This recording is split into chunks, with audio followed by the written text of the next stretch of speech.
removing your introns, ang material ng exons, and these are spliced together.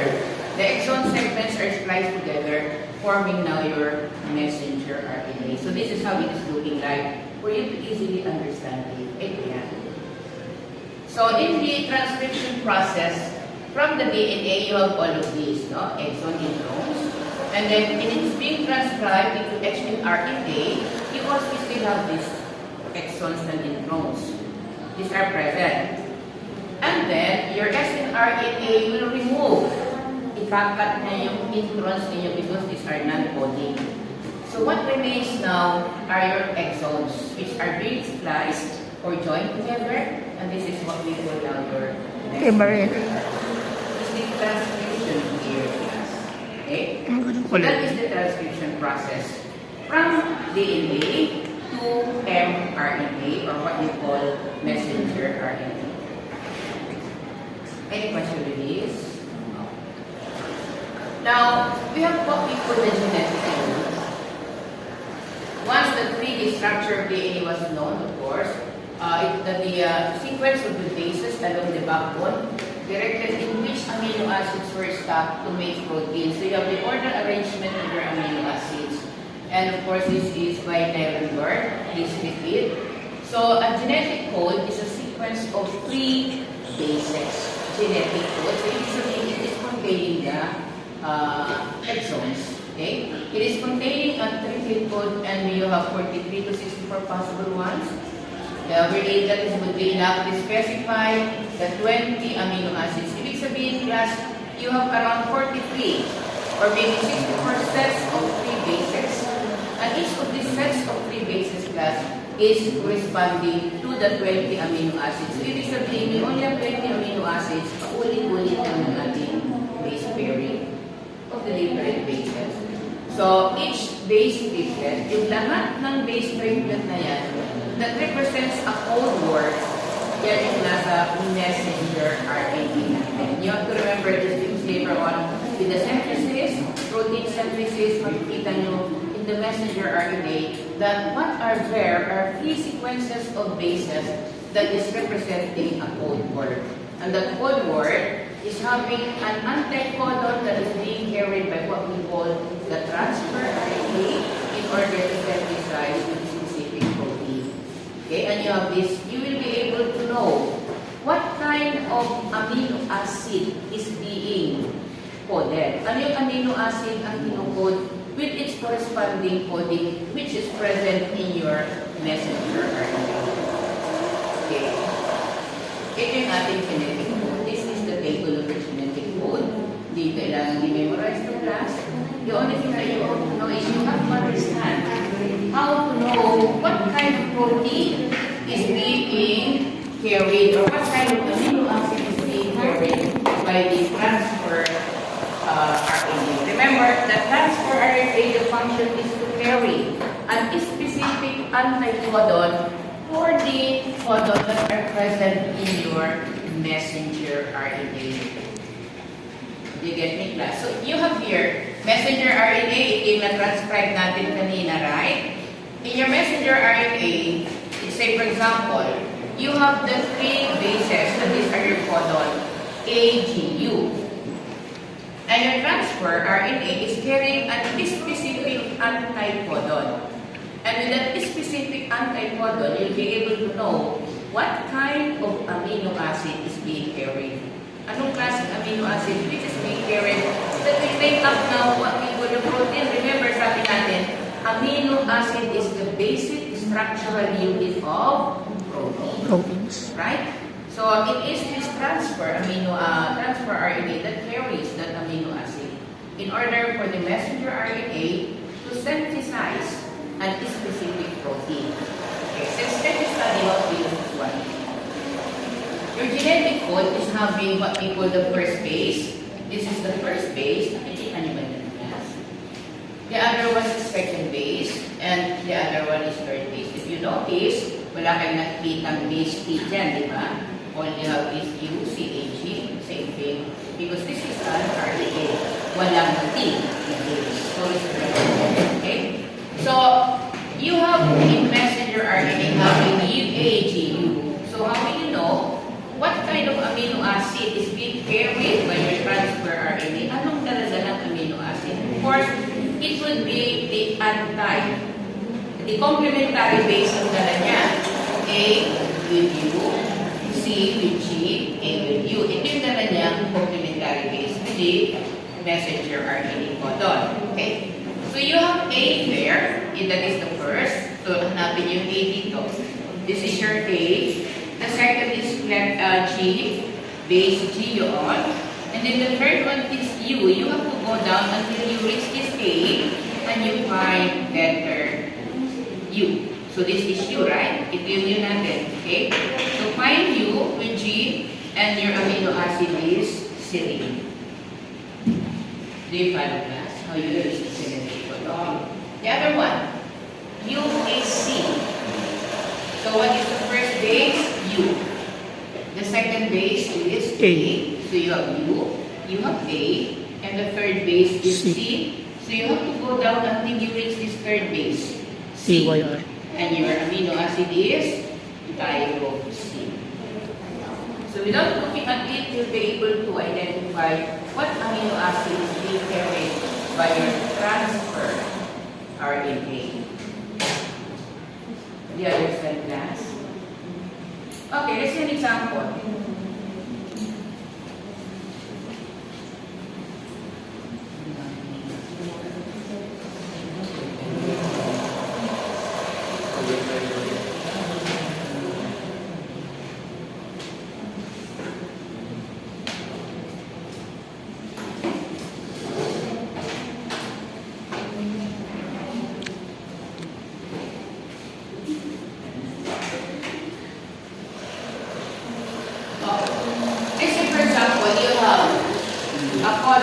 C, UA.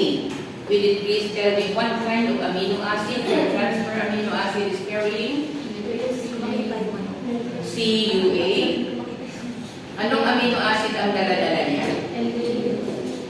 Anybody can explain it here? Our codon is having CUE. Ito yung nandiyan sa ating messenger. What is the amino acid that the transfer RNA is carrying? This is your anticodon. Anticodon is the amino acid carried by your transfer RNA. Anybody? Okay. Yung LEU po. LEU. Hanapin mo dito kung anong amino acid dito yan. Because these are your amino acids class ha. Itong mga ito, these are our amino acids. Phenylalanine, leucine, isoleucine, methionine, valine. Okay, all of these are your amino acids. Ano po tawag sa LEU po? Leucine. Leucine po. Leucine. CUA po, di ba po? Ha? CUA. Okay, C. Tapos, ano yung isa natin? U. U. CU and then? A. A.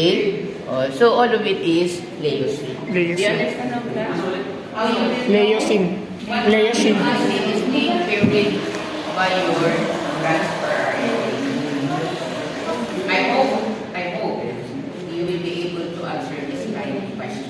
Okay? So this is your genetic code that will give you the name of amino acid that is being carried by your transfer RNA. Laging anticodon ang dala ng ating transfer RNA corresponding to the codon that you have in your messenger RNA. So it's simply a base pairing yan, class. Simply base pairing, no? Tatandaan ninyo, a base pairing natin is always A, for example, for DNA, AE, or it could be TA, GC, or it could be CG, pero hindi pwedeng CT. Hindi pwedeng CT. That would not be the possible pairing. Same thing with your RNA. It should always be AU. It could be GC, pero hindi pwedeng GU. So, you should remember what is the base pairing, proper base pairing, no? Specific base pairing tayo dyan. Hindi yan nirarambol, ha? Okay. So, you have the genetic code class, and it is said that only the thymine and tryptophan are represented by a single codon. Leucine, serine, and arginine by 6 codons. From the 1 amino acid. So you have 61 of the 64 possible, the other are, okay. You have 64 possible triplets.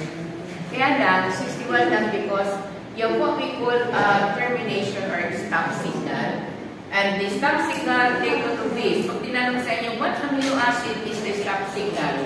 It is always methionine. And it is having AUG codon. Ito yung nasa messenger RNA. So once the synthesis or the translation of protein will not start, it should always be signaled by the AUG codon or what we call methionine. Sa translation, the first amino acid codon that you might see there is your meth. And it is the AUG codon. Para mas madali yung memorize, AUG codon, AUG. Okay? So this is the start codon. Now, the letters, of course, we mentioned that already. Kagaya nito, GCA, this is alanine. So you have different codes that is given by the alanine, no? It could be GCA, GC, and so on. And then the code is precise, it is exact, no? And you have your initiation codon, which is your AOC, and the what we put is stop codon or termination codon. Now, you have termination codon tatlo. Uwag, uwag, uga. Okay? Uwag, uwag, uga. So these are termination codons. Pag na-reach ng ating ribosome, large ribosome ito, this translation or the synthesis of protein stops. Itigil na dyan. Okay? So, the code is almost universal. Remember the stop codon and the initiation codon. We now go to the translation process, no? We are done with the replication, that is the molecular dogma. We go now to we are done with the transcription, and we now go to the translation process. In the first step is the initiation of the polypeptide chain. So we are now forming peptides, and these peptides, remember, these are the components of your protein. Polypeptides are the components of your protein. So you have now your messenger RNA and its small ribosomal subunit join, initiating your AUG. This is what we call the starting codon. That is aligned with the peptidyl site of the subunit. And now your transfer RNA will start to bring methionine. Dadalhin niya yan kaagad. And it binds, the resorting complex binds to the large ribosomal unit to form a unit called initiation complex. So initiation complex actually is made up of, it is made up of your what do you call this, ribosomal subunit. Ito yung ribosomal subunit na sinasabi niya. These are your ribosomes, okay? You have the red, which is the large one, and you have the blue, this is the small unit. Actually, ito yan, this is the small ribosome, this is the large subunit. Of small subunit and large subunit. Ito yung ibig sabihin niyan. Okay? So the messenger RNA is small ribosomal subunit join. The initiating codon, ito yung first step natin. You have this messenger RNA. Ito yung messenger RNA natin class. Okay? And your messenger RNA now will bind with the small ribosomal subunit or ribosomes. Remember, ribosomes, this is the site of protein synthesis. Tandaan niyo yan. So you have two kinds of ribosomes. You have the small, you have the large. So in your small ribosomes, you have what we call a P site. Meron tayong P site na tinatawag dyan. Wherein, in that P site, doon nakalagay yung initiating codon natin, which is your AOC, or that is your methionine. Okay? So, you have the P site, you have the AOC, this is the initiating codon. And since you have the initiating codon now, dito na tayo, comes now your transfer RNA. So, you have now your initiating codon AOC, you have now the transfer RNA that is carrying the response and the corresponding base, complementary base, AU, UA, GC. So you have now the anticodon that binds with your codon in the messenger RNA in the P site, and what is being carried, as you know, that is methionine. Ito lagi ang nauuna because this is the starting. Okay? So once na nagkaroon na ng ganyan, it will now join with the large ribosomal unit. Lilipat siya ngayon sa large ribosomal unit, and it will now start your initiation complex. So dito na mag-uumpisa class ang ating translation or your synthesis of protein. You have the P site still, and you have now the large ribosome. So you have now the methionine. Mayroon na tayong amino acid methionine. Remember, amino acids is what is making up a polypeptides which makes up your protein. So several of these will make up what we call the protein. Okay? So we proceed with the translation. Elongation of the chain, hahaba ng hahaba yan class. Okay? The next coming transfer RNA with an anticodon that is complementary to codon binds at amino on the messenger RNA. And peptide bind is between form. Okay, let's try to find out the okay. This is now the elongation that is taking place. Okay? So, ito yung ating initiation from complex where we started. Ito yung P site wherein you have the met already. And this time, the next one, ito yung ano natin, natanggal na. And you have now another P site from a A site. So, you have now the next amino acid, ito yung codon natin, UU. Okay, you have TUC, another codon. And it is having now AA, meaning what is amino acid that is being carried by this transfer RNA is phenylalanine. So the methionine and phenylalanine are now joined together by what we call peptidyl linkage. Na-join na yan. Okay? So pag join na yan, class, aalis na si transfer RNA. Iiwanan niya yan si transfer RNA. Magpipick up na naman siya ng another amino acid. Okay? So, you have P site from another P site. So, you have now your P site. Empty na yan, no? Wala na si P site. Kasi, nandun na si phenylalanine. So, this will now be empty. Aalis na siya. And then, sa A site, you have GUC. You have CHE, that is the anticodon. And what is carried by this transfer amino acid is yan. That is in A site. So, as the initiation continues, class, you have two sites already. You have P site and you have your A site. So, pag lumipat si transfer RNA, it's now going to your A site.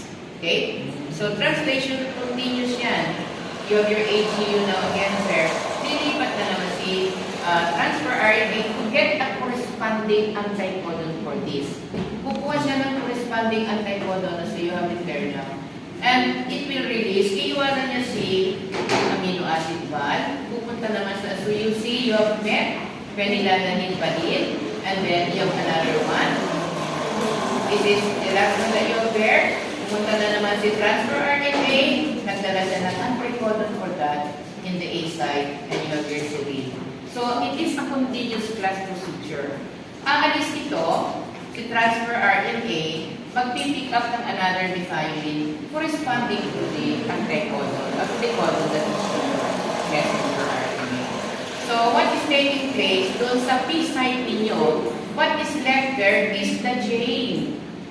Polypeptide chain na yan. Sa A site ninyo, that is the amino acid synthesis. Okay? So, this is how the translation is taking place, class. Palipat-lipat na lang yan na. Your transfer RNA is transferring. Okay? Pagka-release niya yan, aalis siya, magpipick up ng anticodon corresponding to whatever is in the messenger RNA. Hindi yan magpipick up ng anticodon which is just corresponding to what is present here. Otherwise, it would be what we call stop codon. Okay? So, ang pipick up din lagi ni transfer RNA is an specific anticodon that is present in our messenger RNA. Did you get the translation process, class? So, in the translation process, in translation is the synthesis of protein. what is involved is your messenger RNA and ribosomes. Kasi it is in your ribosomes where the synthesis of protein is taking place. So you have the large and you have the small ribosomes. So that is how the translation is taking place. How is the elongation taking place? That is the job now of your transfer RNA carrying the specific anticodon of whatever codon is present in your messenger RNA. And this is being done in your ribosomes, which is made up of the small ribosome and the large ribosomal unit. Okay. I am not expecting you to understand it very well kasi for us also it took us several readings before we could deliver it to you, no? For your case, of course, it's somewhat difficult, but you have to sit down para maintindihan nyo how is the process taking place in the translation. Okay? So I repeat, your replication is from DNA to DNA. Your transcription is from DNA to HNRNA to messenger RNA. Okay? So from messenger RNA comes now your translation. And the translation is the translation from amino acid and the codon resulting to the synthesis of protein.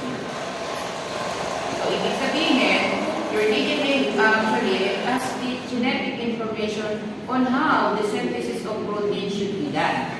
Hindi pwedeng bara-bara. There is still a step on the synthesis of protein. And remember, protein is what is making up the cells. Okay, and that's so important that proteins are in our body. So this is the translation and protein synthesis. Ito na yun. Termination, of course, as I said. You have the large, you have the small, then you have the messenger RNA. Now, this is the growing protein now in the large ribosomes, di ba? Diyan lahat ng dulong-dulong. And then you have the secondary structure forms. Una, it's only a chain. This is your protein, no? Pangalawa, it could be now, nagkakaroon na ng, what do you call this? Formation of, like, for example, beta-sheeted or ring. Ito na yung ating tertiary structures. This is your complex protein. It could either be tertiary or quaternary structure of your protein. And then, the ribosome units, subunits release. I-release na nila yan. Okay? And you have your ribosome also that are released from your messenger RNA. Pagkatapos ng translation, releasing the complete protein. So you have now the complete protein which is made up of several units of amino acids. Amino acids ang dinagdag natin dito. So you have now your protein synthesis. So in short, this is how your protein is formed in our body. This is how the protein is synthesized in the cells which are needed by our body. Okay? So the direction is coming from the DNA with all these kinds of processes. So that is how important your nucleic acid is. Ganyan ka-important ang ating nucleic acid. Okay. I hope, I will not ask you, did you understand or what? But I hope at least you understood something. Okay?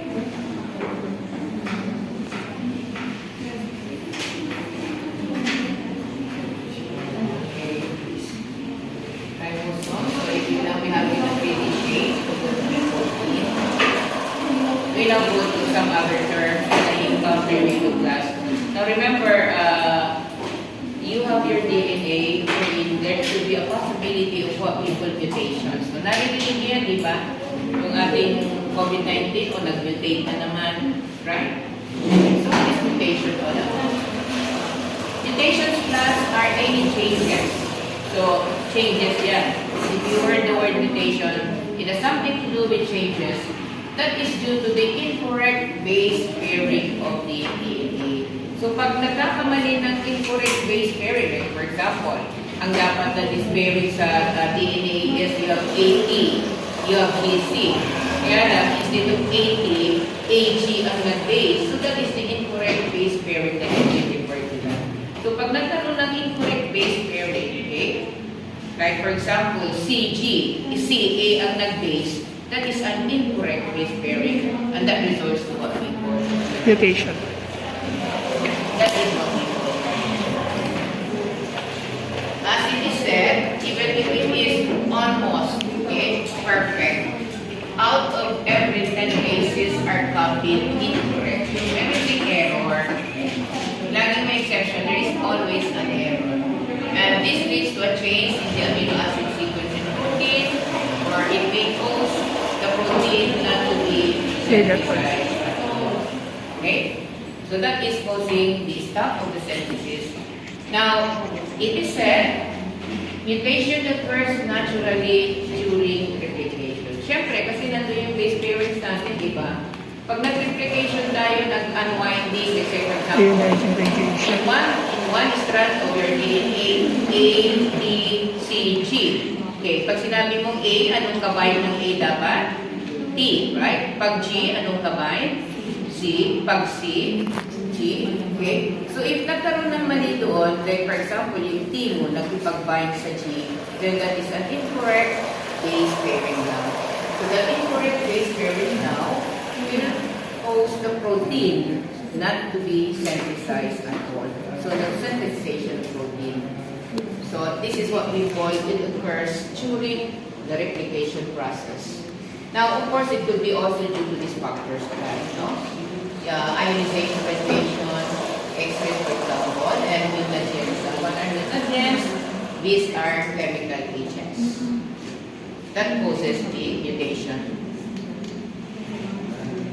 Well, your mutations could either be, it could be of benefit to some organism by making it more capable of survival, no? As they are survivor in certain environment. That is one of the benefits that an organism might have.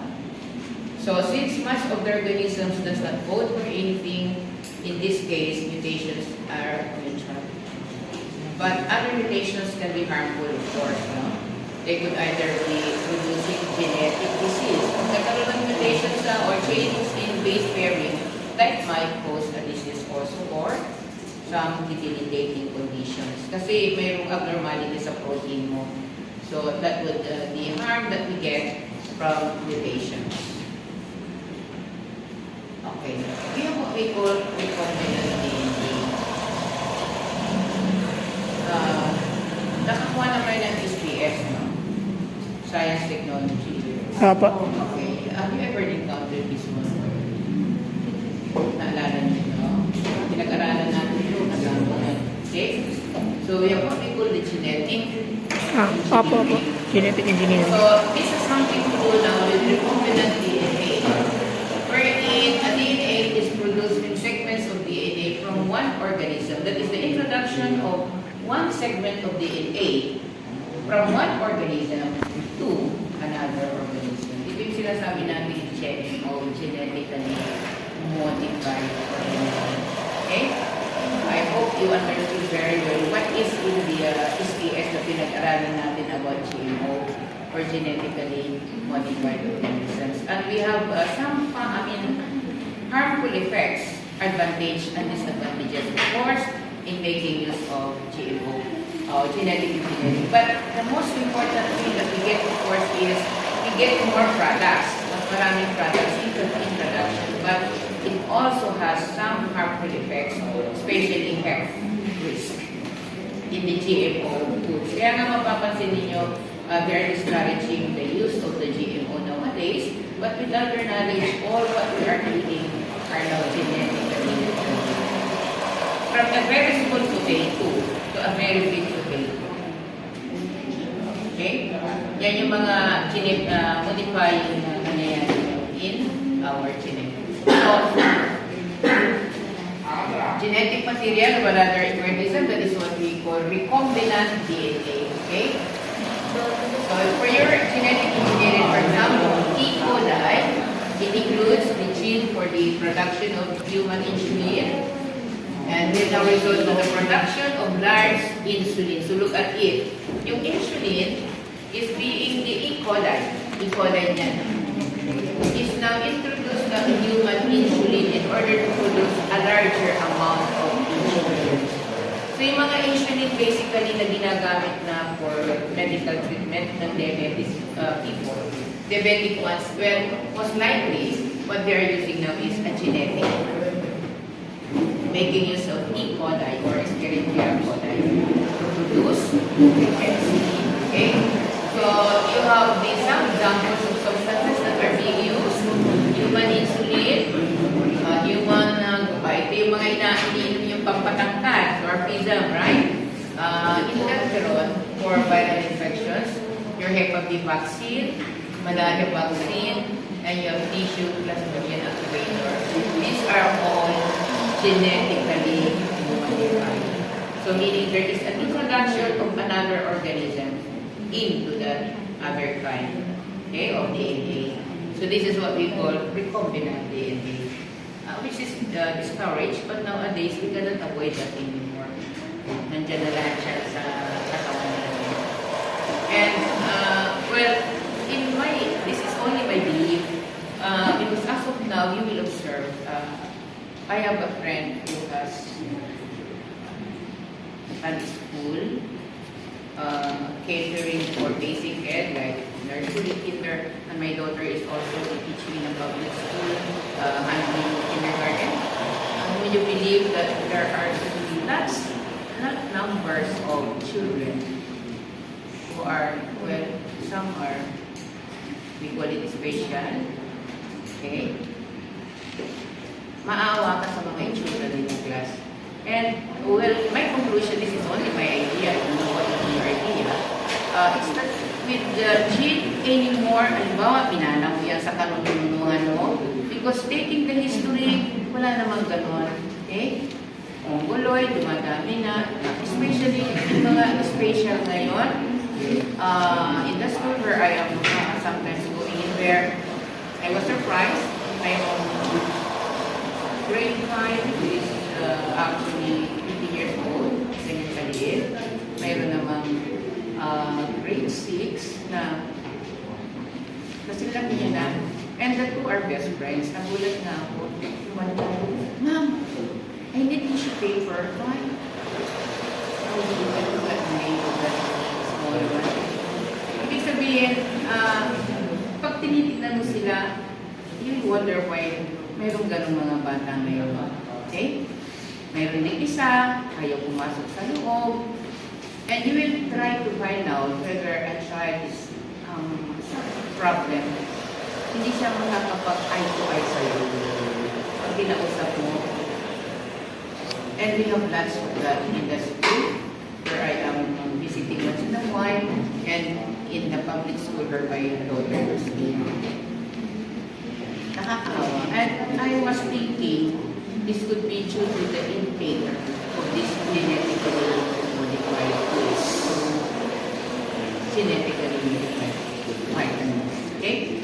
So, well, this is only my idea. Kasi, with my age, during our time, wala kang mapapansin na ganyan eh. Wala kang makikitang special na ganyan.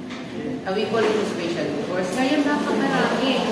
At magkukulat ka, yung disapot ako pag English speaking ang bata. Pag English speaking ang bata, well, this is my observation. Yung mga kinder namin, nursery namin, they are more fluent in English than my teachers. Sabi ko, wow. Kaya sabi ko, Fluent. they are more fluent than you in English. And they really speak straight English, no? English and everything.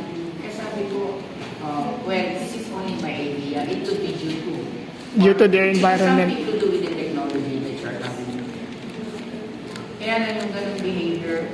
Would you believe that I have mayroong mag-kausap sa isang bata naman, kinder. And he was explaining to me how is the development of the bamboo science. Paano daw nag-grow yung bamboo. Socratic method. Hindi ko alam. Nagulat na nga ako. I cannot answer him because I don't know what he's talking about. It's all about science. So, I really don't know how this is happening. So I am linking that to the recombinants. DNA, yung mga genetically modified foods. Everything is scientific now, remember?